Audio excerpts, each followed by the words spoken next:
Grand Touring Motorsports started as a social group of car enthusiasts, but we've expanded into all sorts of motorsports disciplines, and we want to share our stories with you. Years of racing, wrenching, and motorsports experience brings together a top-notch collection of knowledge and information through our podcast, Break Fix. The following episode is brought to us in part by Garage Style Magazine. Since 2007, Garage Style Magazine has been the definitive source for car collectors, continually delivering information about automobilia, petroliana, events, and more. To learn more about the annual publication and its new website, be sure to follow them on social media at Garage Style Magazine or log on to www.garagestylemagazine.com. Because after all, what doesn't belong in your garage? When people hear the name John Z. DeLorean, whether they are a car enthusiast or not, they will tend to associate it with the DMC-12 made famous by the Back to the Future franchise. Most people don't realize how much of an influence John DeLorean had on the automotive industry as a whole. His level of vision and talent exceeded many. Quoted as the godfather of the muscle car era when he introduced the legendary Pontiac GTO, he was always toying with the idea of his biggest venture, the DeLorean Motor Company, which in 1975 he began to realize. With full control, John was able to work on any concepts without restrictions. His first and only creation would be the DMC-12. And with us tonight is returning guest Don Weberg, founder and publisher of Garage Style Magazine, to share with us his true confessions as a DeLorean owner. So Don, I want to unpack more of this DeLorean story because I've never personally sat down and talked to a DeLorean owner. So okay, and real quick, I'll tell you something. The DeLorean is a secret. Nobody knows about the DeLorean. So this will be really wild when your podcast comes out. If people hear this, but wait, you got a DeLorean? Where'd that come from? Wait. So it's fine. Do what you got to do. I brought it up. I opened the door, as they say in court. So all right, I'll make sure all my paid subscribers are sick that day. That's all. You have struck a nerve with this DeLorean thing, which is really, really important, and it'll be good. It'll be beneficial. People ask me all the time, why do you have that car? Don't ask me that, because that depresses me. Because that makes me think, well, maybe I shouldn't have this car. Maybe it's a stupid car. Maybe it's not a good car to have. Okay, here I go getting off track, but it comes right back to it. My daughter went to a youth function last night at the church, and all these young people running around, and she asked me to pick her up. And it's very attention-getting, and that's one reason, I've loved DeLorean since they came out. That car, I was, 5 or 6 years old when it came out. And it just blew my mind. That car, the stainless steel, the gull-wing doors, the look of it. My God, that car just has an unforgiving look to it. It just looks like it's going to burn lasers through you or something. I love the look of that car. One of Giugiaro's masterpieces, right? It really was. And yet, what's funny is you'll meet people who don't know what it is. It's familiar to them. The nice thing about a DeLorean, you've seen one, you've seen most of them. Well, except for the black one or the copper one or the yellow one that somebody's repainted. You know what I mean? What kind of car is it? Oh, it's a Volkswagen Scirocco. Oh, it's an Isuzu Impulse. Well, they're designed by the same guy. And they look kind of similar. It's really funny. You say that, oh, okay, that's nice, My running joke as an aside is, we've been a VW Audi Porsche family forever. UR Quattro is what I drove in college. Wow. Flare fenders. Like I was the odd kid. I had strange cars, right? So we've had all sorts of stuff. I grew up in the back of Scirocco's and whatnot. So I always tell people, they're like, oh, Audi coupe. They're like, what is that? I was like, oh, it's a fat Scirocco, right? Uh-huh. But then when you get to the DeLorean, and they're like, what is that? And I'm like, well, that's an overweight Scirocco. Yeah, it's just like bigger. Yep. My uncle was a Bosch distributorship and a Porsche Audi dealership owner. Always drove Audis, and my big joke was I grew up. I knew what Audis were before they were popular. I go to here's kind of a funny story. They existed. They existed before 1984. Yeah, good job. Right, exactly. Yeah, way back when. In fact, kind of a funny story. Not a funny story. My uncle was a World War II vet, and that's where he grew his appreciation for German engineering. Was he was stationed in Germany during World War II. One of the cars he fell in love with had those 4 circles on it. And he always said it was one of the most graceful, beautiful cars. And it was an Audi. And he learned all about Audi when he was over there, came back here and started the Bosch distributorship. And that led to working with Volkswagen Porsche, and then Audi. And there they were, the cars with the circles. And he was so excited to see those. He always had Audi. But kind of a funny story, junior high school, he had the Coupe GT, which is the emasculated version of the Quattro GT. I have two. I've had two. My sister still owns one. She had one restored. It's funny. It's only the goofballs like us who are like, "Oh, look at that!" Yeah, right. Everybody else like, "Yeah, okay, Don, here, have a Coke." So, yeah, right. No, I love those cars. In fact, that was his last car, was a Mars Red Coupe GT. And Mars Orange. Yeah. There's tornado pink and Mars Orange. They were never red at any point. Yeah, exactly. No, that was his car though, but that was when I fell in love with. But here's the funny story. Not a friend, but just a guy I knew in junior high saw me getting dropped off in that car. And he said, "What kind of car is that? That looks really, really cool." Well, bright red, you got a 14-year-old guy there, whatever. So we're all impressed by it. And I told him, "That's an Audi." So what's an Audi? It's a glorified Volkswagen. Oh, cool. 40 years later, I accidentally run into that guy and he's driving Audis. Nice. Yeah, I just thought that was just so funny. I'm like, "Do you remember my uncle's red Audi?" "No." "Really? You got to be kidding me. The irony of this." Whatever. I know where we were, and it is a little bit something. No, go ahead. The church last night, picking her up in the car. A lot of the boys came out. They were fawning over the car, taking pictures of the car. The older boys finally left, leaving 3 of the younger boys. And so I just walked over and I said, "If you want, make sure there's nothing in your back pockets, but go ahead and take a seat, take some pictures." Oh, cool. They were so excited by it. One of the kids in particular really knew his cars. You could tell just by the questions he was asking, by the statements he was making. He really, really knew his cars. I think it's important to, embrace people like that. Let them sit in the car. Let them, if the parents are good with it, take them for a ride in the car. Do whatever you can to introduce them to the car and let them experience it. And even if they don't know what it is, they'll, "Hey, whoa, that's the Spark." They don't know what it is. "Well, what is that? That's such a weird little car. What is that thing?" And they want to know. And the next thing you know, "Oh, it's an Audi." Wait. My dad has an Audi. It doesn't look anything like this. Because this is an old Audi, and then the conversation goes from there. And it doesn't just have to be an Audi. It could be a weird car like a DeLorean, or it could be an even weirder car like a Brooklyn, or, what is it that turns somebody on? When I was at Motor Trend, I had a little cubicle and I took pictures on my cubicle. One of them was a 66 Lincoln Continental with the suicide doors. I had that car. The other one was a DeLorean. And the other one was a Countach, one of the other dream cars. It was pointed out to me by one of the editors walking by. He sees the pictures. He stops to look at, what cars are they? And he looks at me and he says, "You like weird doors?" And I never thought about it before, but he's right. I have a thing for weird doors. I just never thought about it before. That's my little hook. I like cars that have some sort of oddity to them. I've got nothing against. You go to an Italian car show, there's a billion Fiats. Hello, I have one. There's a billion Magnum PI Ferrari 308. There's nothing wrong with either one of those cars. And I hate to sound like this. I don't mean it to sound negative or mean or anything. To have one, you're kind of just a run-of-the-mill Fiat guy or run-of-the-mill Ferrari guy. You've got the one car that everybody kind of starts out with or everybody has. And there's absolutely nothing wrong with that. I love 308s. I really do. I'd still love to have a 308. I don't care what kind of stigma they come with. I like Mondials. Okay. Does that tell you how psychotically stupid I am when it comes to Ferrari? You are the only person I've ever met that says that. Yeah. I like Mondial. Back in the day when I was growing up, when they were new, I thought they were ugly. I really thought that cab forward, that I just thought they were hideous. But one day I was at Concorso Italiano years ago, and we're walking through, and I got to tell you, this one, it hit me like a brick. It was a coupe, not a convertible. And it was sort of a medium metallic silvery gray. It had lightly tinted windows. The wheels were not chrome, but they were just polished enough to have a little bit of a glint to oh my God. That was the car that turned me. That was the car that made me realize the Mondial can be a really, really nice car. You just got to know how to dress her up. That's the thing.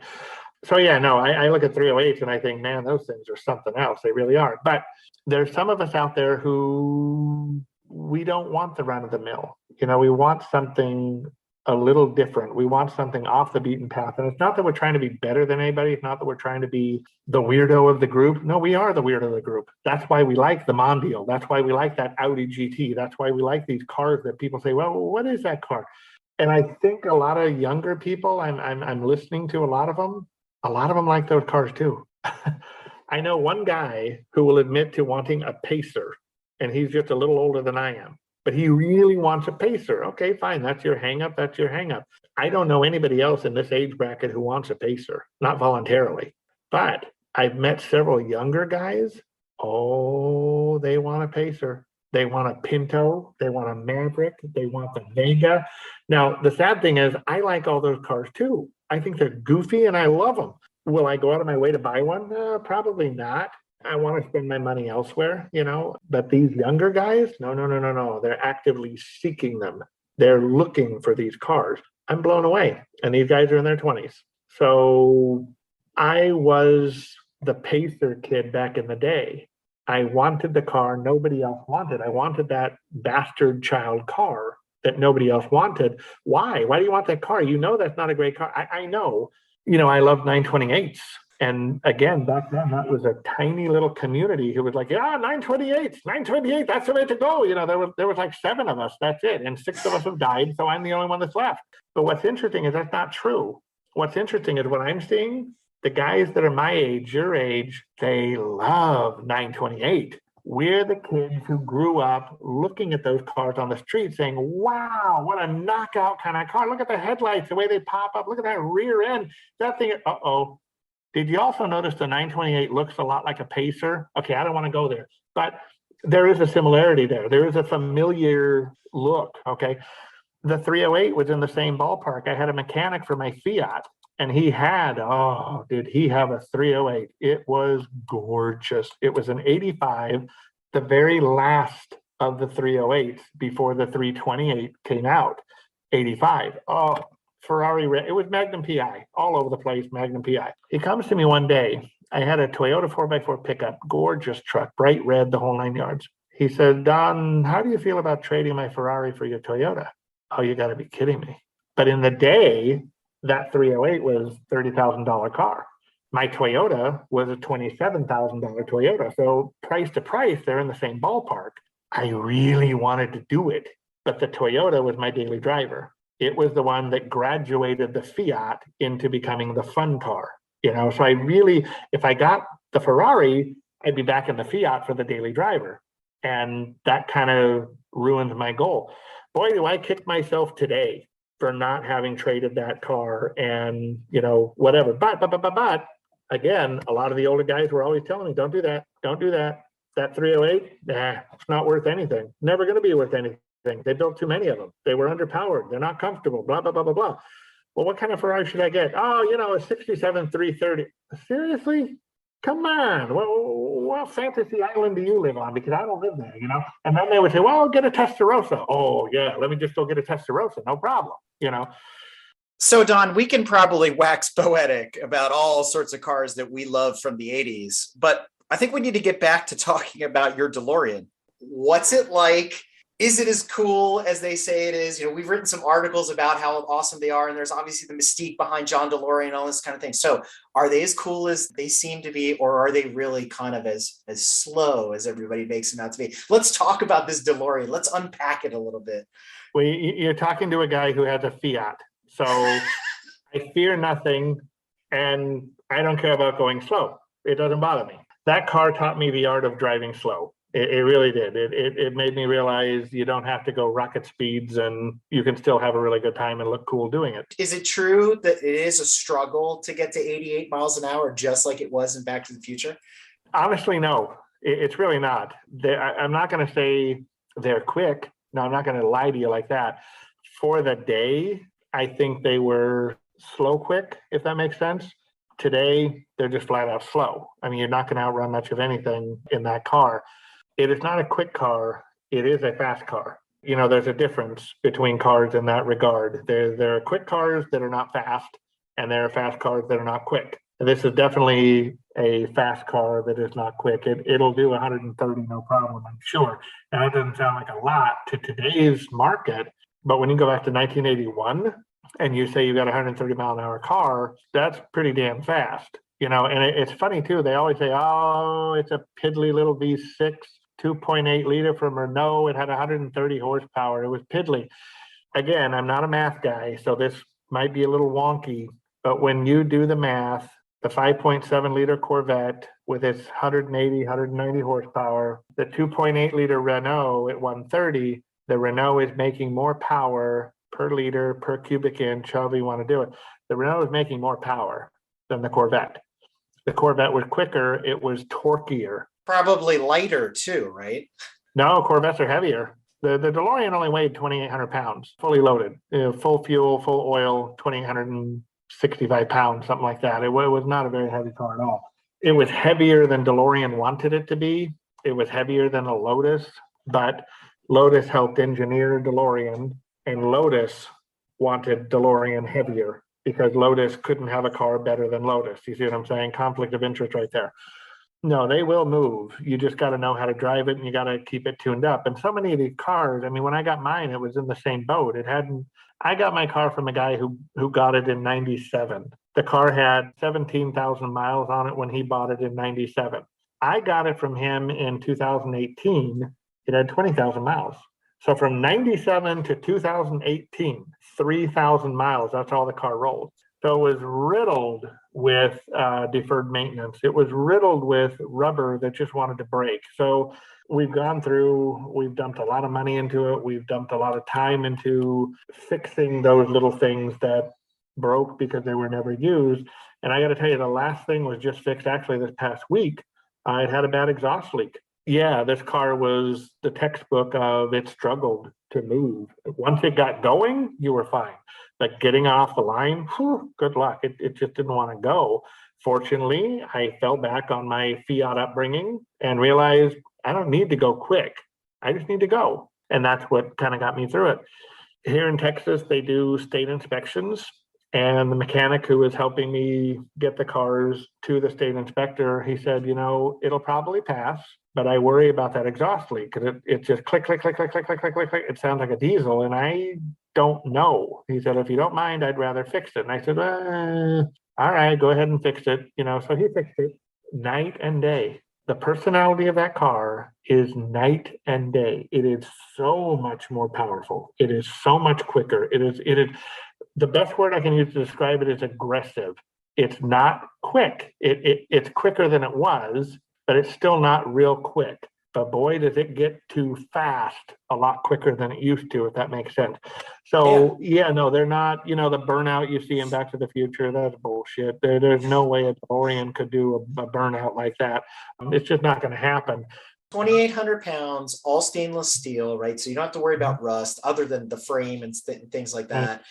How does it handle? Because for that day, 2,800 pounds is pretty heavy. When you consider like a Scirocco was weighing in 1981, Scirocco was weighing in at sub 2,000 pounds, Fiat X19, sub 2,000 pounds, 914, barely above 2,000 pounds. 911s were 2,200 pounds, something like that. I mean, it's a heavy car for 1981. So how does it handle? How does it feel to today's standards, 40 years later? My wife has a 2015 Honda Accord with a V6. And you give it just a quarter of a chance, it'll rip a Mustang GT's throat out.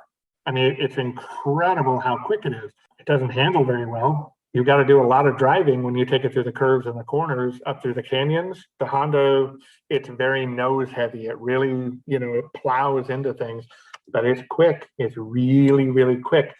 The DeLorean, you feel its weight. When you get it in the curves and the corners, you've got some weight under you. You got to remember, DeLorean's original thought was somewhere right around 2,000 pounds. That's where he wanted that car to weigh. It was right around 2,000 pounds. He wanted a mid-engine. That wasn't going to work. And it was just way too exotic, way too much money for what he wanted to do. And then the conversation came up too. Mercedes are classically heavy, but there is a reason for that heft. You feel the quality. You feel the heft, and boy, you got a tank. Ford used to call it road hugging weight, right? Road hugging weight, that's right. And I'll tell you, growing up in a Ford family, I've had a number of Lincoln Mark IVs especially. Those cars do not discount the Mark IV. If you know what you're doing in a Mark IV, I'll hold on to your Scirocco any day of the week through the canyons. I guarantee it. People always wonder, well, wait, whoa, you got a 5,000-pound boat. How are you keeping up with me? I know how to drive it. This is what I was raised in. You put me in your Scirocco, fish out of water.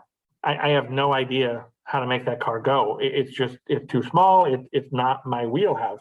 The DeLorean is kind of that nice in-between car. It's got a heft to it. It's got a size to it. When you're in it, you feel very low. You feel very isolated in that car. But yeah, if you know how to run the gear, don't buy the automatic. That's just my opinion. A lot of guys like the automatic. They are really, really slow. They are really, really slow off the line.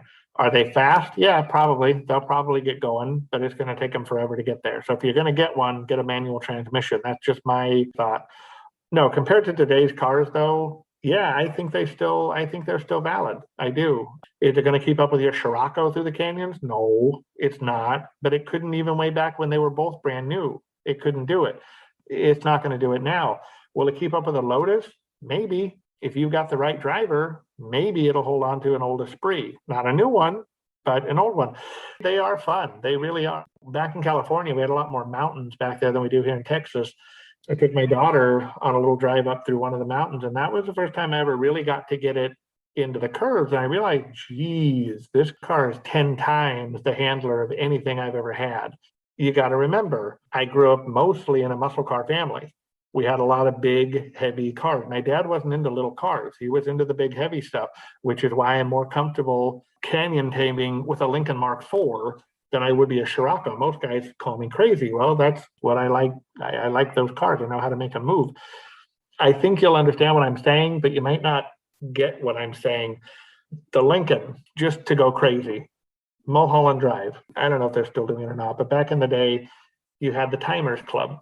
And the Timers Club, it was an illegal club. You met at 1, 2 o'clock in the morning, and you went from point A to point B through Mulholland. And you timed yourself, and that was it. Well, the Mark IV did it 3 times. I hate to admit that because I realize how stupid it was now. But back then, it was a lot of fun, and I was the only one there.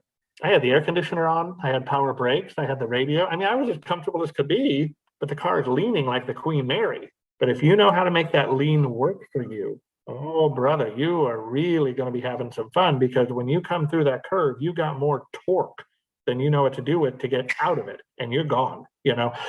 So it was fun, but you got to know how to do it. You got to know how to take a long, wide car into that curve and make it come out without going over the edge. The DeLorean, the first few curves, I almost ran over the edge because I was over steering. I was over trying to correct that car. Short wheelbase, narrow. It's actually not that narrow of a car, but it is more narrow than what I'm used to. It was too touchy. It was really, really something. What was interesting to me was the 308s I've driven. That's what it felt like. It felt like a 308 with a lot less power coming out of the curve. Yeah, that 308, you blip the throttle of a 308, you're gone. DeLorean's not like that. It takes a little while for it to get going. I've driven a 328 QV, and I'm assuming, not too different. So I'm assuming that DeLorean is also, it's a transverse V6, so the layout's the same. It's designed and modeled very much after that similar style of car of that time. So it should handle relatively the same. It probably does. I think it does, but don't let the DeLorean get ahead of you. There is a lot of weight behind the rear axle. It's more like a 911. That might actually be a little bit more, because it's not, the DeLorean's motor is not mounted transversely like the 308, 328. They are longitudinally. Oh, okay. Yeah. So you got all that engine sticking out past the rear axle. It is a little more 911 maybe, because 911s are longitudinal instead of transverse. See, I learned something new. There we go. Yeah, they're lengthwise. And just like a 911, this growing up in the family you did, you blip that throttle on a 911, you better know what you're doing, because they will just spin. Trailing throttle oversteer. It's the name of the game. Too much weight. There's just too much weight back there. The polar moment on that is the pendulum effect, right? It's like a front wheel drive going backwards. So you're going to have that washout where it's basically understeering as you're going through the corner, but it's harder to control when it's behind you than when it's in front of you. It is, and you got to know how to run that throttle. You know, so Mhm. many people when it starts to slide, they want to back off that throttle. With a 911, that's how you spin it. You know, you really got to dig into the throttle more, and that's when the car digs its way out of the slide. You really got to think backward when you It's build just it like into a the front line. wheel drive. Open the wheel and hammer it, and it's going to pull itself out. Exactly. It's going to go wherever you point it. Exactly. Now, the DeLorean, fortunately, it doesn't really have enough power to To get out of its own way. Yeah. Yeah. So when you come around a curve, you're already going fast into the curve if you start to slide. You're not going to power slide into it. Yeah. You're already going too fast. The gravity, the inertia is going to start pulling that rear end out. And then you've got to know how to correct it because, again, you don't have the power of the Porsche. You're not going to be able to nail that thing and it's just going to dig its way out. A DeLorean probably won't do it. I mean, it just Yeah. won't. It's funny. You get one of these cars and yeah, they look like they'll go 1,000,000 miles an hour and they don't. But you start to realize, you know, if you're going 1,000,000 miles an hour, nobody can see the car. Nobody can appreciate it. Nobody, you know, well, like I said, I had it to the church for my daughter last night. When she was in the church doing her youth thing, that car was out of gas. So I ran it over to get gas and wash the windows and do all that stuff. Right there at the gas station, there's one guy who said, "Do you mind if I take pictures?" "No, go ahead, take pictures. You know, knock yourself out." And then there must have been, it's 8 o'clock at night in the middle of nowhere, Texas. I'm filling this thing up. There must have been 7 or 8 people who only one talked to me, but well, no, two talked to me. But they drove by and we saw the window go down and the camera clicked, and then they drove off. You know, so they're taking pictures of the car. A buddy of mine who also has a DeLorean, he says, I rate my car by smiles per mile. And I say, well, what do you mean by that? He goes, you know, I'll drive down the middle of the freeway because I want everybody to be able to circle that car and take a look and take pictures and smile and give me thumbs up and all that. He loves that, you know, and the people love that, you know, and yeah, there's a lot of negativity around DeLorean. Oh, they're not fast. Okay, well, yeah, they're not fast, but you know, to today's standard, a Ferrari 308 is not very quick either. My wife, 944, 928. I mean, you could list off 100 yeah, cars that aren't that fast by today's standards. right. And yet the 944S, oh, you talk about a brilliant, underrated machine. Bring up 944 in a Porsche circle, you're going to be ostracized. You're out, you're done. They don't want to hear anything about you. But they're a brilliant car. I love 928s to the end of the earth, but they're heavy. They're really heavy. So you've got to know what you're doing with that car. 944 is a brilliant machine. It's the same layout, front engine, rear trans, but that 4-cylinder is tucked back. Oh, the balance is wonderful. The balance is wonderful on those cars. All the things of slowness aside, there's obviously something that attracted you to the car, and it probably wasn't Hollywood or whatever. Why buy a DeLorean? Okay, you ready for another Don story? You poor bastard. You keep opening the door for these things, you know? 1981, my dad is getting a Buick Regal company car family. We all go to the dealership to get the car. We don't care that it's a cheap little Regal. We're going to go, you know? I'm little, you know, I'm 5, 6 years old, something like that. I don't know. I must have been being rambunctious because my mom took me for a walk on the lot. So we're walking the lot. We're walking every row of every car. In retrospect, I think she must have been trying to wear me out, you know, just kind of burn off some of that little boy energy, you know. And I'll never forget, we're walking along. There's a row of cars on our right, a row of cars on our left, but there's a row of cars on the right, and there's a gap between the parked cars. And I figure, oh, that must be where Dad's car was. That must be the parking space where they pulled his car out from. Well, as we get closer, no, there was a DeLorean in the space. It was so far forward, the long Buicks just buried it. You didn't see it from until you were right on top of it. And the Buicks were so tall, the DeLorean's only 44 inches tall. A 6-year-old boy sees a gleaming steel car. The car of And the future, right? It looks like nothing else at that time. Yeah. And it's so short, I can look right in the side glass. I don't have to go on my tippy toes to look in, you know, the Buicks, I've got to be up here, you know, looking for the glass. The DeLorean was right here. It was eye level with me. And then my mom opens the door and it goes up. Oh my God. Hugely impressionable age. 5 years old, hugely impressionable. But that car stuck with me for the rest of my life. That was the car. That was the one to get. I think that same year, Cannonball Run came out. And I went to see that film with my family. And the beginning of the film, what the heck is that thing? What is making that glorious noise running across the middle of the desert, going so fast? Oh, it's a Lamborghini Countach. And look at those doors, Don. They open this way. Again, same year, 1981, the little boy. And what are my two top dream cars? DeLorean and Countach. Let you into my white trash side. I really want Trans Ams. I love Trans Ams. I just love them. Start, with where you can. So I started with the DeLorean. We've only had it for a few years. We have been broke since we started the magazine. This car kind of fell into our lap, and it was a friend of a friend who owned it. We had a good deal on it. It was 20,000-mile car. It had two owners. It really, really is actually a pretty stunning car, even if I say so myself. It is. People look at it and they're like, holy cow, this is nice. It was one of those moments where my wife agreed, you know what, let's bite the bullet and live on some ramen for a while and just go get that stupid car. If you can get a loan for it, go get it. We did. We took a year to get the loan, but we finally got the loan. We bought the car, and it was one of those moments where now we got to pay the car off. I have no money to fix it. I didn't want to tell family. I didn't want to tell friends, oh, I've got this DeLorean, because wait a minute. You're dead broke. You borrowed money from me, you bastard, and you run out and you buy this stupid car. That's why I never wanted to tell anybody. That's the true car guy right there. It's a true car guy. Totally.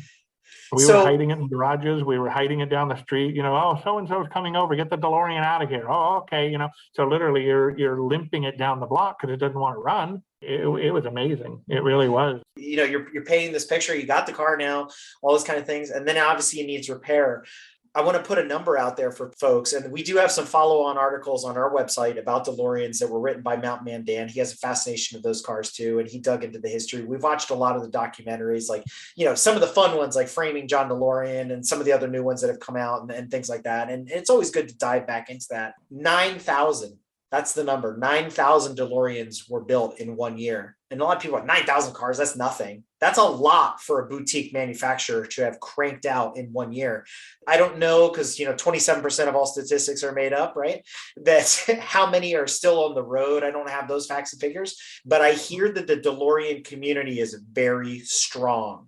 And so I'm wondering, does that help keep these cars alive, help keep the parts available out there? How difficult is it to, let's say, keep a DeLorean on the road if that's your dream car as well? And you're listening and goes, man, I want to be like Don. I want to own a DeLorean. So what's it like being a DeLorean owner on a day-to-day basis? It's a lot of noise. It's funny, being a publisher, being a writer, most of us are attention whores. We just want the attention. We need the attention. I'm not that guy. I'm really, really not that guy. I don't need the attention. I don't want the attention. I love flying under the radar. That's why, believe it or not, I keep mentioning it, my wife's Honda, the Honda Accord. That car is probably my favorite car in the driveway right now, because you hop in it, you are totally anonymous. Nobody knows who you are. Nobody paid attention to you. You blasted through that red light. Nobody saw you. Nobody saw you. You get in the DeLorean, everybody in Alaska sees you driving it here in Texas. You get seen everywhere. It is a different experience. If you don't mind the attention, you're okay with it. You're going to be fine with it. I think the only thing that bothers me about it, which is really ironic, the only thing that I'm not going to say I don't like about it, but I don't like about it, is the Back to the Future stuff. The irony is that's the reason that car is so popular. That's the whole reason. I mean, you're going to tell me a Bricklin has the following of a DeLorean? They're the same basic car, but they're not. They're very, very different, but they're the same basic car. They're a little two-door gull wing made of a funky kind of material. One's fiberglass, the other one's stainless steel. One's Canadian, one's Irish, whatever. Yeah, potato. Yeah, exactly. But nobody even knows what a Bricklin is. There are so many people out there. I know you do, yeah. But there are so many people out there who don't. They have no idea. They've never even heard of a Bricklin. I would love to have a Bricklin. I think they look horrible. I really do. There's something. It's like a C3 Corvette and a DeLorean had a baby. That's what the Bricklin is, Yeah. But there's something wrong with that baby. I mean, there's just, there's just something wrong with that baby. But I would love to have a Bricklin. I really would. Yeah, what is it like to own one? You get a lot of attention. You really do. Some of it's good, some of it's not so good, depending on your opinion. I hate pulling into a gas station and the first thing out of the mouth is, hey, where's the flux capacitor? Are you using plutonium or a 91 octane? What are you using? Okay, yeah, whatever. But again, that's one of those things you just have to grin and bear it. I mean, how many Ferrari guys do you know with a red 308? Hey, there's Magnum. I mean, how many Trans Am guys do you know that are saying, oh, there's the Bandit or there's Knight Rider? It's one or the other. You're going to get that. So you've got to be okay, taking that with it. You really, really do. The DeLorean community is hugely strong and they're very supportive. They're very opinionated. If you're okay with that, you'll be fine. For me, I learned to bite my tongue because there's a lot of misinformation out there. And I'm not saying I know everything. 85, 83 was always the number for production. 85, 83. That's what you might call the John DeLoreans. My understanding, the 85, 83, that was when the company shut down because DeLorean was arrested, receivership took possession, blah, blah, blah. Consolidated Industries stepped up, a guy we call the Russian, and he finished the cars that were on the line. That's where you get 9100 or 9183, whatever it is. It was like 500 cars were completed by Consolidated Industries, and that's where you get that funky number of 9183 or something like that. So it depends on who you're talking to. Some guys really just think 85, 83, that's the number. Some guys just round it and say 9,000, and I'm fine with that. But then you got a lot of experts out there who want to correct everyone who actually knows stuff. And, those are your younger guys. Those are your guys who, and God bless them, they love the car. They've got the spirit. That's why the community is strong. I mean, we live 4 hours from Houston, and that's where the mothership is. And that's where, you need a part, you go to Houston, they've got pretty much everything you need, almost everything you need. So is it hard to get parts for it? No, it's really not. Believe it or not, during the, I don't know what you want to call it, it wasn't a restoration, but during the maintenance period of getting my car back on the road, believe it or not, the majority of them came from an online auto parts store. And my mechanic, Chris, he blew me away. He would just say, yeah, just go on this online thing and, order me this part, order me this part. Okay, so he'd give me the part numbers and I'd go search them out. And there they were and buy them and he'd install them. Car runs like a champ. No problem. You've got to know how to do a lot of cross-pollination with these cars. The engine is called the PRV V6. It was Peugeot, Renault, Volvo, and it's a V6. So those three companies jointly got together and said, let's develop one engine that we can all share and use. You can take the Volvo's engine and put it in the DeLorean, but those who know what they're looking for, they look different. They have a very different look to them just looking down on top. The internals are all pretty much the same, but looking at them, if you know your DeLoreans, you'll look at them and say, that's not a Renault. And, this is one argument I've had with, not even an argument because I don't really engage, but one guy was online and he was trying to tell me that these are all Volvo engines. And he's an owner. He's actually got a DeLorean, but he's all of 24 years old. I don't know where you got the Volvo thing from, but John DeLorean signed the contract to buy these engines from Renault in 1980. So these are all Renault V6. No, they're not. They're the Volvo engine. Oh boy, here we go. So that's when I just back off because I figure either A, the community is going to dogpile this guy and say, no, Don's right. They're all Renaults. But at the end of the day, does it matter? Yeah, it really doesn't. Because here's the thing. I can go to an auto parts store and say, hey, I need something for a Volvo 2.8 liter. It's probably going to fit the Renault V6. Probably. Not 100%, but probably. The trick, I think, of owning the DeLorean, and I really haven't had mine all that long. Like I say, I got it in 2018, so I haven't had it all that long.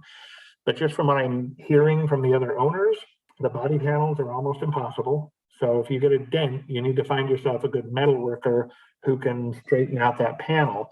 If it gets bent beyond recognition, you're going to be paying a really, really pretty penny to replace those panels.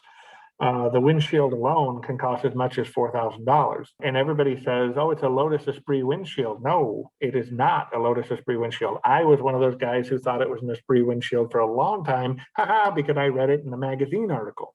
And you know how it is. We read it in the magazine, the newspaper, we hear it on the TV, we read it on the internet. Oh, it's gospel. It must be what it is. And nobody wants to be wrong. Above everything else in the world, a person wants to be right. They want to be correct. So what they've read, well, I read it, so therefore it is, no, it's not a Lotus Esprit windshield. That's what makes them so expensive is you got to find one of these things. As far as I know, it was a one-off windshield. Good luck. There were a lot of differences between early DeLoreans and late DeLoreans. Most people don't even know that, but that's kind of one of the fun things of owning the car. In the community, you'll notice a lot of guys will say, hello, from this number, 2500. Well, that's the guy's VIN number. And by knowing a ballpark of your VIN number, you know that this guy is probably a gray interior, automatic with a gas flap. So he's a little bit of an earlier car. Guy comes along and says he's 10,414. Okay, he's a way later car. He's going to be an 82 or even an 83 registration, even though it was built earlier back. He'll have a flat hood. He'll have the antenna in the back. There's all these little nuances that make the car unique. So many people look at them, and I said it earlier, if you've seen one DeLorean, you've seen most of them. Well, yeah, to a generalist, it's true. But they do have their differences, and that's fun. To me, that's kind of fun, figuring out which car has what. So two things as we talk about the future of DeLorean. I did a little segment a while back on one of our drive-thru episodes, and I'm sure you picked one of these up because I did. I had to have one. And it's the marketing slogan got me.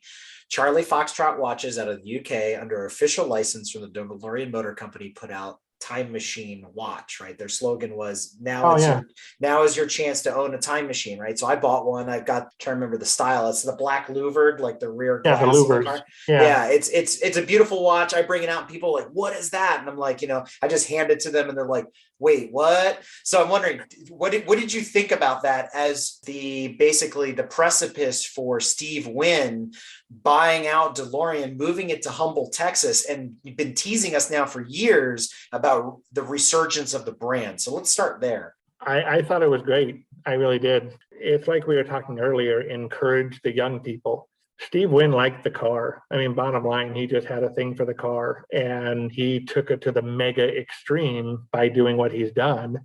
If it wasn't for that, we wouldn't have a centralized community per se to buy parts from. It would be very shattered. It'd be very Bricklin. You would have a community, but there's no one go-to guy. There's no center point. There's no focus of effort. And that's what Steve Wynn has done, is he's given us that center of effort. That's where you can go to get the part. Or if you've got the money for it and you want Steve to just give you a perfect, turnkey, reliable, he's worked out all the bugs DeLorean, he'll do it for you. You just got to be able to write that check. But I think that's great.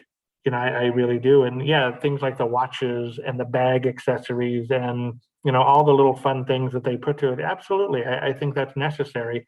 I don't necessarily have one, but yeah. So, I think it's fun because like you don't have the car. So you've got that little bit of spirit going with it. It's in the back of your mind. What would it be like to have a DeLorean? I might like to have a DeLorean one day. They're almost as weird as an Audi, I mean, I'd like to drive your DeLorean. It's like somebody else's kids, right? I'll play with you for a while, but then you can take them back home, Yeah, they're not that bad. But again, you're talking to a Fiat guy. I fear nothing. I mean, really, I fear nothing. The Fiat, I don't know if you know this or not, but Fiats have 3 turn signals. Did you know that? I did not know that. Yeah. Oh, I can guess what the third one is, but go ahead. Left, right, and flicker. It just kind of sits there and flickers, and the other one doing this, and this one kind of, and the drivers behind you are like, which way is he going? And you're like, no, I'm just going straight. It's the wonderful world of Migneti Morelli electronics, right? Just exactly. second only to Lucas, right? Yep. Which is why the English drink warm beer. They make right. all the refrigerators back there. So, yeah. Yeah, no, it is fun though. I mean, there are deficiencies to the car. DeLorean, getting back to that, there are a lot of deficiencies that came with the car off the assembly line. But today, thanks to guys like Steve Wynn, thanks to dedicated people who wanted their car to work, they figured out how to make them work. Yeah. And they figured out, if we do this, it gets better. Are most DeLorean owners proper purists, or do you still have the hot rodders out there? They're like, scratch that Renault, let's drop an LS in the back of this thing and have a lot of fun. Yeah, no, they run the gamut. They really do. You've got the purists like me. I call myself a preservative, and I like it as close as it left the factory as possible. But there's a guy right now on Facebook. He's building a fascinating car. He's taken the, I want to say it's the Ecotec 2.2 liter 4-cylinder turbo. He has totally restored his DeLorean. He's totally rebuilt this 2.2. It is spectacular. They're putting it in there. It's a little 4-cylinder, but it's like we were saying before, it's a modern 4-cylinder. This isn't the Vega 4-cylinder. No. This is the new 4-cylinder. That thing will really, really cook. We got another guy with a Honda Civic motor he's put in there. Somebody out there has a North Star Cadillac engine, which that thing must be a beast. And the same with your LS swaps. There's a lot of guys who are doing these LS swaps now. Subaru was a popular one. There's a lot of guys who do this. They just want the power. They want it to go. They want it to move. I think that's fine. Go ahead and do that. Enjoy the car. I'm like your dad. I don't like it cutting and welding and doing all that stuff. That's just me. Some guys are fine with it. Now that I have mine, I really don't care what y'all do to your car. I've got mine and I know what I'm going to do with it, so there you go. There's a lot of guys out there who get really bent out of shape, that they get modified. The time machines, you talk about a modification, the guys who do these time machines. Hey, you want a time machine? Go do a time machine. I don't care. I've got my car. I'm good. I can die now a happy man, But these time machines are also bringing $100,000. That's where the motivation is. You've got these guys who see these, and there's guys out there who are really good at building these time machines. They'll slap them together, 100 grand, slap them together, 100 grand. I mean, they're just going through them. And a lot of guys are getting nervous about that because, dude, you're decimating the community with all these time machines. We're going to have no original ones left. It's the same argument about Singer and the 911s, right? Using 993s and 964s. And now I hear they're moving on to the Carreras and stuff to build these beautiful, they're gorgeous, bespoke 911s that are bringing in, hundreds of thousands of dollars a piece. But it's a double effect, right? You're causing what's left of the market. The prices are surging like crazy. Good luck trying to buy a 964 right now or a 993. They're harvesting rather than building their own chassis like Roof did and a lot of the other manufacturers in the Porsche world. It's like, I agree. I see it from both sides. I mean, granted, I would love to drive your DeLorean. I would also love to drive an LS swap DeLorean. You know what I mean? It's like, it goes both ways. Do I want to own one? I don't know. I got to thin the herd a little bit first, right? Talking about owning a DeLorean, I have said it more than once on this show. I am waiting for DeLorean to put out an EV. And I said, it's the most appropriate just combination of the two worlds. Give me an EV DeLorean. And, they teased it more often than not. And I think now it's starting to become a reality. And there's some more recent spy photos showing what's coming out of Texas and what they're planning. And it looks really cool. I mean, we're talking throwback of all throwbacks. I mean, the Challengers are retro, the Minis are retro, but this is a true throwback as an EV. My only concern is what's it going to cost to get this new DeLorean, right? Yeah, it's going to cost a few bucks. I mean, you got to think the original DeLorean, they stickered for over $26,000. And when you do that inflation calculator, $26,000 in 1981 feels like $75,000 today. They were right there with the Porsches, really. And he didn't want to be there. If you remember, he wanted to be pricier than a Corvette, but less than a 911. There was a nice little sweet spot in the market that nobody was serving. And that was where the DMC-12, the name supposedly came from, that $12,000. That's what he wanted it to cost. It didn't work out that way. And even at $12,000, that was going to undercut the Corvette by that time. But you'll remember, this all started in the 70s. $12,000 was more money than a Corvette. But as time went on and the company was struggling to get going, the Corvette suddenly surpassed $12,000. So now the name didn't make sense. So we all knew the car was going to be more 16, 17,000, maybe it would kiss $20,000. When it hit 26, it really wasn't DeLorean's fault. It was the economy. The economy, the trade debt, everything went crazy. And all of a sudden, all of his parts, all of his labor, everything was more money. So that car shot through the roof. So too did Corvette. So too did 911. They all became more expensive, but especially painful for the DeLorean because it was just getting started. It needed to have, a lower price point, but everybody wanted it. You got to think 1981. I mean, isn't that kind of the peak of the malaise era? There was nothing great coming out of anywhere. except for the UR Quattro, and it sold for $35,000 because it was the only production all-wheel drive car available at the time. So that was the hotness. You know, it was also slow as dirt. It made 165 horsepower. I mean, come on, it was pathetic. 165 horsepower, and you got to drive all four wheels. Yeah, I mean, it was a dog. I mean, I'll be honest, I owned one. I know all about the 10-valve turbo, but it's got that mystique because it's a rally car. And what people didn't realize was the homologation rules were garbage, and the street car that we got was nothing like the race car that was out on the rally circuits. But that's a story for another day. But still, at that time, you're right. It was the probably second or third most expensive sports car available that wasn't super boutique like Ferrari or whatever. Yeah, there wasn't a whole heck of a lot else going on in the 80s. No. You still had the 308. That was the only Ferrari available. Porsche had the 911 and the 924. You're like, okay, you know. Right. And the 928. And the 928. Yeah. You know, it's funny because I get into a lot of trouble with this conversation, but I really think looking at that era, 1981 specifically, I think the most exciting car out there was the 280Z Turbo. I thought you were going to say the Chevette.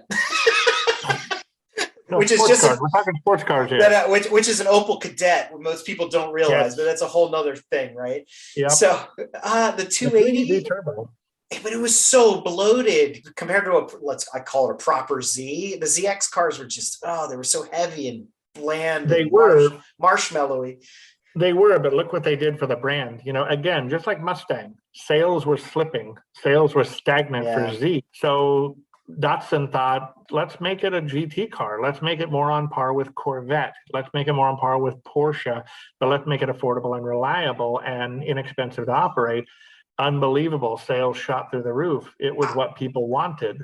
I think it's funny you bring that up, and not to diverge too far, but you're right. I think that 80 to 83 was this weird period in car history where it was like the gray zone or the dead zone, because there really wasn't a lot to write home about. It was maintain the status quo. Whatever you got is whatever you got. And then in 84, when the C4 Corvette came out and you had the new Carreras coming out, all the new cars seemed to come out in 85, and actually coincides with another theory we have, is that the music world influenced the car world, and music had a drastic change in 1985 as well. And so the cars changed along with them. And so Chrysler was under the gun, you know, Iacocca at the helm for the first time in the early 80s. There was a lot of duress at that period economically, but also in the automotive world. So DeLorean, I think, you know, with my crystal ball, if he had waited a couple of years, maybe stockpiled some money instead of embezzling it or whatever he was doing, you know, if he had waited till 84, 85 to introduce the DeLorean, it would have been a hit without the movie. It would have come at the right time. Because if you look at that car, to your point, what we've kind of been skirting around here, pun intended, is that it was ahead of its time. It was. Right? It really was. Yeah, and I think you're right. If they had waited a little longer, that car might have had a better shot. The electronics would have been better. Everything would have been better. Yeah, there was a lot of forces at work against DeLorean. You know, it's just true. You look at, I mean, here we go again. Even the politics back then, when they started the company, it was a much more progressive government in Great Britain, and they were the ones who backed DeLorean. By the time the car came around, you had a very conservative Thatcher government. Yeah. And they were not very interested in supporting a venture that may or may not make it. You know, that was a big part of, you know, what happened there. But yeah, I think you're right. If the car had come out a little later, it would have maybe avoided some of those politics. It would have sidestepped the economy, which took a dump around 1981, 1982. It would have sidestepped all those electronic garbage. It may have even had time to get a better, that sounds bad, but a better drivetrain, a better V6, a better, you know, maybe even just put a turbo on it, something. You think back, though, to 1981, you saw that car come around the corner, your mind was blown. I mean, 1981, what are you seeing coming around the corner? What blew your mind in 1981? The Corvette? I like them, but a lot of people don't, because they're not the quickest, they're not the fastest. They got those big, gigantic fenders, that ridiculous wing back there. They look like a plastic-filled stripper walking down the street. They really did. And then there's the 911, which, let's face it, It looked the It was same in for a dark, 20 years. Yeah, yeah, it was 30 in a dark, years. yeah, it was in a dark era. It wasn't doing very well. DeLorean shows up, and yeah, it's not very quick, but you know what? It's almost as quick as the rest of those big boys. Almost. Car and Driver did a great article. It was called DeLorean versus the World. You can look it up. It's the Corvette versus the 308 versus the 911 versus the 280ZX Turbo versus the DeLorean. And it is the darndest comparison, because if you want to learn real quick how crappy that era was for performance, that test does it. The Ferrari was the quickest. The Porsche was second to that. The Z was third, and it was right on top of that Porsche. Then it was the Corvette and the DeLorean. Then there was the top speed showdown. Boy, was that an eye-opener. The Ferrari was the fastest, of course. The Z and the Porsche, if I remember correctly, they were tied. And you got a, what, $25,000, $26,000 Porsche and a $17,000 Datsun, and they're neck and neck when you go top speed. That's absolutely mind-blowing. And then, of course, the Corvette was 130 and the DeLorean was right there at 125, 130. Whoa, wait a minute. They were just as fast as each other? Yes, they were just as fast as each other. Nobody wants to admit that. For years and years and years and years and years. Look, you know how many old guys I met who told, oh, don't get a DeLorean. Oh, you don't want a DeLorean. Those are junk. You don't want a DeLorean. Okay, well, these are guys who had their hearts broken by John DeLorean because he made the company, and then the British pulled out, and then he was supposedly embezzling. We still don't know. I'll tell you, DeLorean was doing fine until Colin Chapman got involved. The minute Colin Chapman got involved, everything started sliding sideways. And you talk about a man who knows how to rob Peter to pay Paul. The man ran a racing team and a car company. You can't do that without robbing one to save the other. Ferrari, I think, is the only one who did it right. He sold off the road car division to Fiat, and then he was able to keep the racing division to himself and going. But they're separate entities. Fiat controlled one, Ferrari controlled the other. Somewhere in the middle, they made music, and it worked, but they kept it separate. They were very good at that. At least that's the reputation. Lotus was not so good at that. Lotus was always right on the brink of bankruptcy or receivership, as they like to say. So for the British government to turn to John DeLorean and say, oh, by the way, we think you should hire Lotus Cars to be your consultant, and we think you should hire Colin Chapman to be a partner in engineering. John DeLorean said it. He said it 100 times. That was when I knew things were going to not go well. I had no choice because the British are financing this whole operation. They're really the ones who get to pull the strings. And they have just said, you're going to work with this guy. He's our guy. He's the one who's going to make this work for you. What's he going to do? Well, he's going to make it work. Well, how's he going to make it work? Giugiaro has already made it work. Bill Collins was DeLorean's engineer. Between him and Giugiaro and DeLorean himself, they were getting the car dialed in, but not fast enough for the British. The British wanted to see return on their investment. And hey, fair enough. They put up 250 million pounds in 1976, 77, 75, somewhere in there. They put up all that money.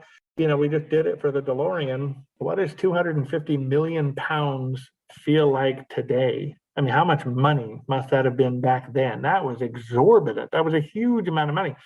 When Colin came on board, he said, I knew then we were going to start having trouble because the last thing Lotus needs is another damn sports car in the market. They've got the Esprit. The Esprit is doing great. It's in James Bond films. Everybody loves it.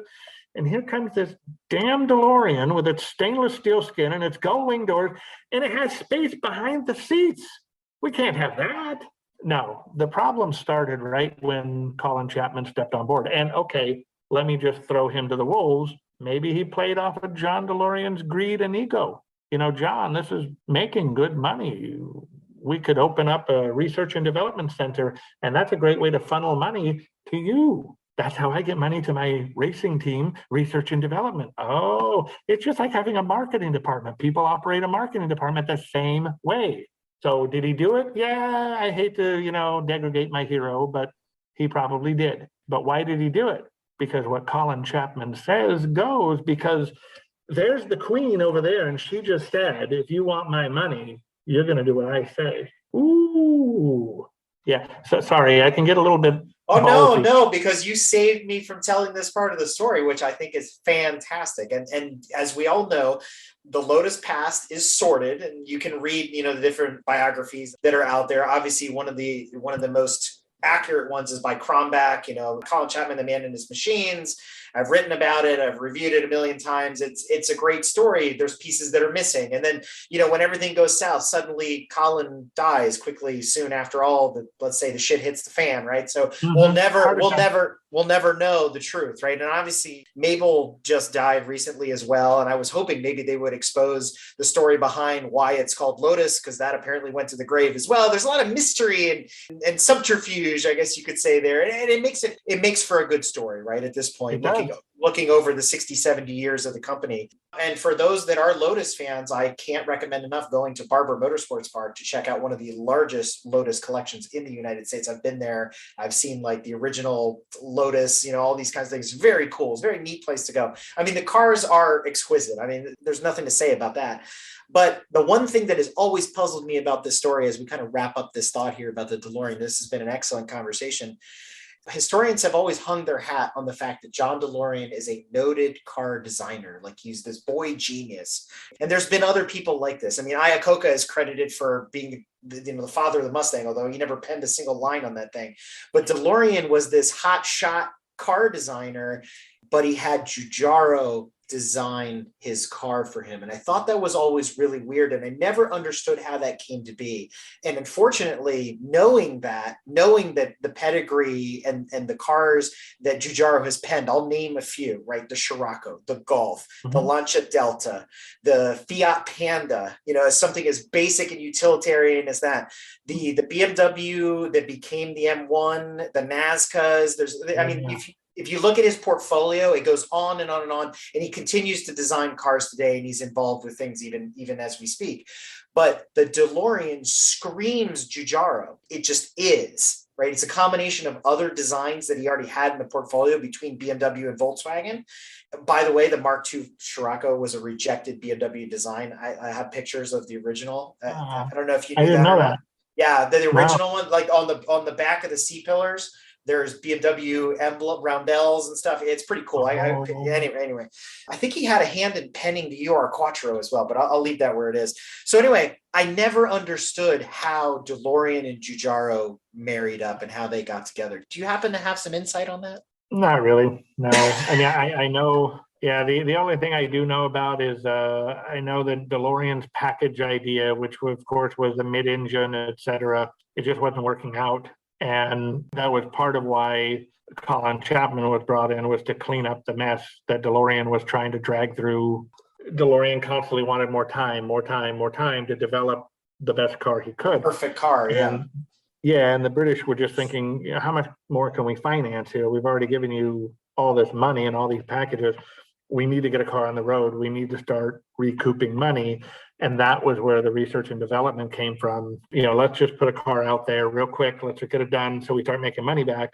We'll open a research and development and, we can start making a better car. That was the theory as it was told to me.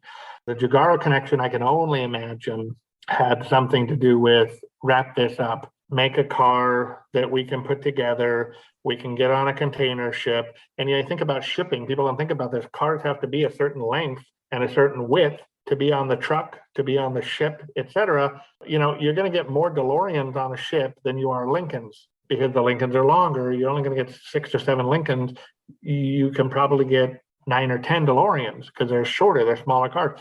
That was a big part of it too. How do we package this car so that and I'm sure Giugiaro had something to do with that. Going back to the garage style conversation, you asked me the most amazing garage I saw, and I told you it was a building above a lot. He was a designer, I told you that. He got a call around 1979 from John DeLorean, 1980, saying Giugiaro is penning his car and he doesn't like any of the wheels that the Italians are coming up with. Would you mind designing some wheel concepts for me? He said, no problem. So he designed all these different concepts, sent them to DeLorean. DeLorean sent them to Giugiaro. DeLorean said, I like this one, the turbine style that the car actually wears. And so that was, that's where that came from, was that man who has that garage that I'm in love with back in California. The thing I'm really, really hoping to get my hands on he still has the original sketches. Ooh, that's I'm pretty cool. really, really hoping, to get a hold of those. I don't care if I have to pay for them or if I have to kill them, whatever. I just really want to get a hold of those sketches. That just blows my mind. Anything DeLorean, I try to buy it, But yeah, how Giugiaro really got involved, I don't know. I could only imagine it had something to do with the packaging. Or that he and was how- super popular at the time, right? He was an up and comer. He had designed Yeah. a ton of cars that were Yeah. winners, maybe, Yeah, and it did give him cachet. It did give that car cachet. The Bricklin was designed by somebody in Canada, I guess. I don't know. It was built in Nobody Canada knows. too. Yeah. Yeah, nobody cares. You bring up DeLorean, if people know that, oh, that's a Giugiaro design. And then like you and I were joking, it looks like a Scirocco, it looks like an Impulse. There's your packaging. Giugiaro already had an idea of how we can put this car together. The two things John was adamant about were the gull wing doors and the stainless steel. As far as I know, pretty much everything else he was negotiable on. He was willing to listen to why we should do something different. And when the British started squeezing him, saying, look, we got to get a car out. And we got to do this. And isn't that ironic? Fast forward to now, Humble, Texas, they've been teasing us with a new car for how long? I mean, forever. It seems like they've been teasing us with a new car. That was kind of the road John DeLorean was heading down, was he would just make it better, make it better, make it better. Well, John, we're not building a Mercedes here. We're not building a Rolls Royce. We're building a little sports car so people can have fun. People can have something different. We need to keep that in mind. At the back of DeLorean's mind was always quality, quality, quality, quality. Well, that all started sliding sideways. I love Lotus. I do. I'm an Esprit kid all the way. Everything started sliding sideways when Colin Chapman and Lotus Motors got involved. And so let me ask you this, and I've never asked this on a pit stop before, and this is my last question, I promise. Does the statement hold true for the DeLorean now that you're an owner? Never drive your heroes.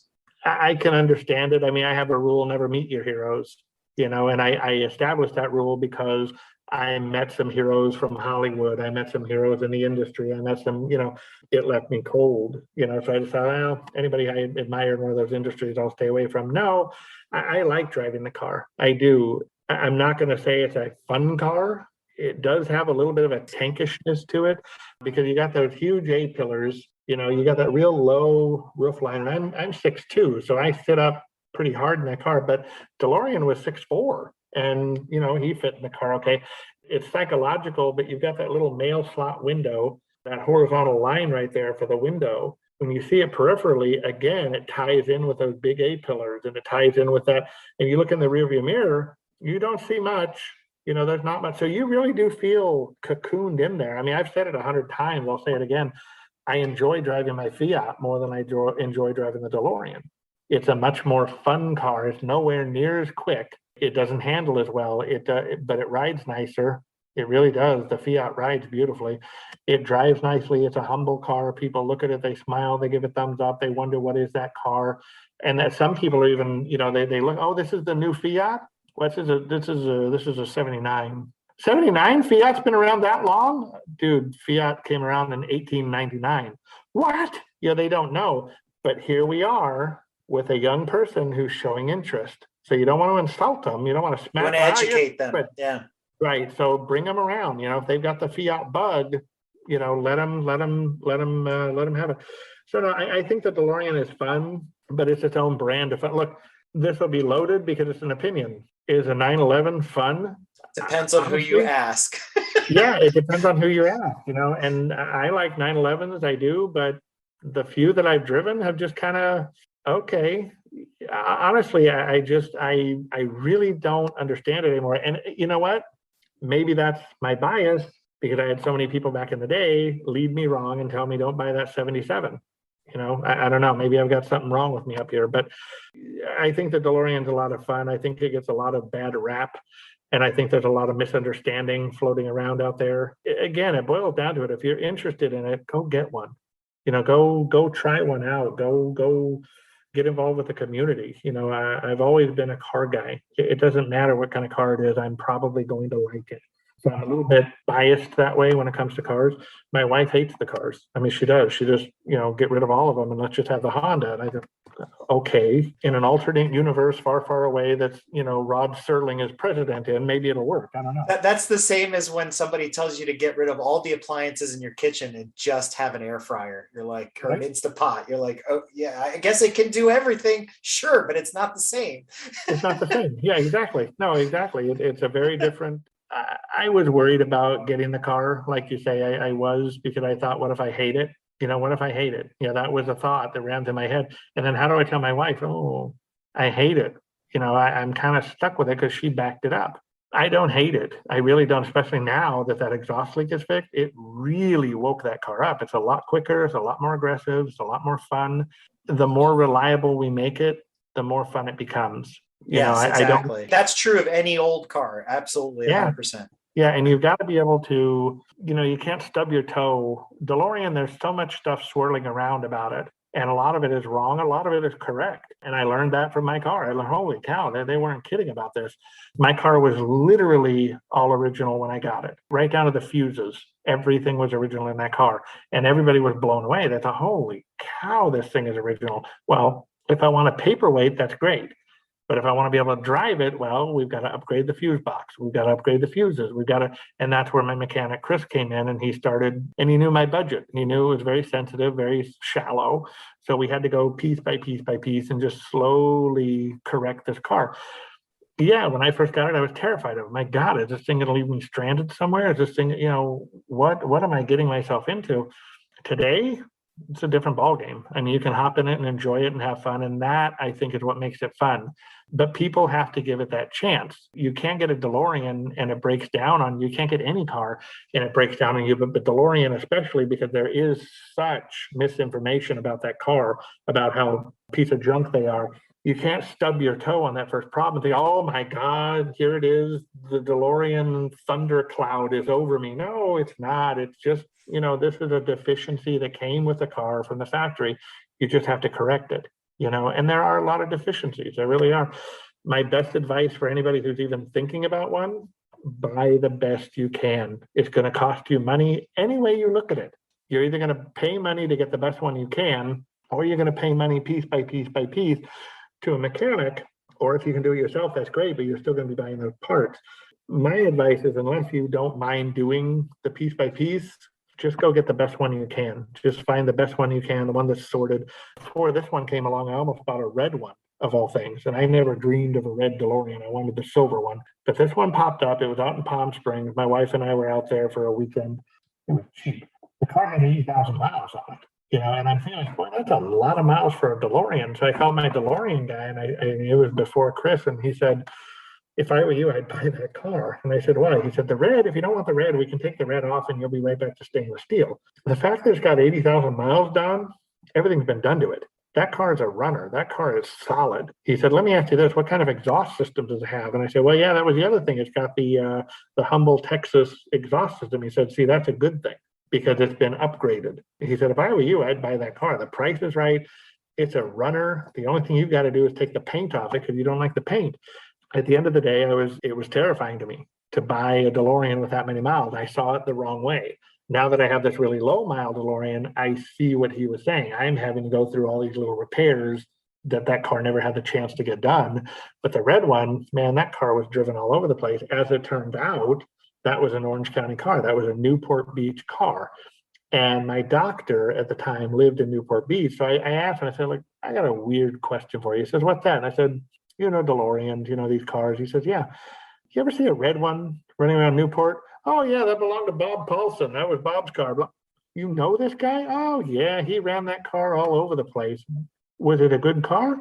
Must have been. He ran it all over the place. He was always driving that car around. So where's Bob now? Oh, he's dead. Okay, but it gives you a hint right there. Driving around a little old town that I live in here in Texas, believe me, that car gets a lot of attention, and I've heard it 2 or 3 times. This has to be the only one in the county. Might be true. I don't know. I never thought about it, but it might be true. That red one was definitely the only one in Newport Beach, red. There were a lot of DeLoreans in Newport Beach, but that was the only red one. It stood out. People knew that car, and Yeah, I don't know. I guess I'm rambling here now, but No, it goes back to the joke that you never buy a Jag with low mileage because you know that it didn't run, right? It's the same thing. When you're looking at those really boutique cars, Maserati biturbos are the same way. You buy one with high mileage because you know that it was a runner. So right. sometimes it's the opposite thinking and you just have to get over it. No, I appreciate that though. So Yeah. I was going to say, Don, this has been an absolute pleasure having you on the show. I mean, we went well over time. That's great. We actually basically got 2 episodes out of this, which is awesome. But I truly, honestly believe in what we're all doing in this community. We do need to help each other out. And I look forward to seeing where GSM goes here in the near future. Yeah, me too. No, this is fun. You've overwhelmed me with this, but yeah, thank you. I'm looking forward to. Yeah, I'd love to collaborate on various things. I think there's a lot to do, and like you say, it is a very interconnected community anymore. And it's not just the car community; it's communications, which is what our business is. That's what you Correct. do here with this. That's what I do with the magazine. We're all in communication. We've gone from the nuclear age to the communications age. It's Right. very interesting, when you think about that. Since 2007, Garage Style Magazine has been the definitive source for car collectors, continually delivering information about automobilia, petroliana, events, and more. The quarterly publication is distributed through subscription, newsstand, and events, and is now moving to full digital. And you can learn more about the publication at www.garagestylemagazine.com or follow them on social at Garage Style Magazine. All right. Well, thank you very much. I've had a ball. I really, really have. And I'm sorry if I dominate the conversation. I do tend to jabber quite a bit. Like I say, I think it's the Irish in me. I nearly married an Italian girl years ago, and the trouble would have been who gets to talk next. We were both constantly talking and talking and talking, and then she would inevitably start talking with her hands and all that. I'm like, this isn't going to work. And so, all right, thanks, Don. Have a good one. Thank you. You too. Bye. Bye now.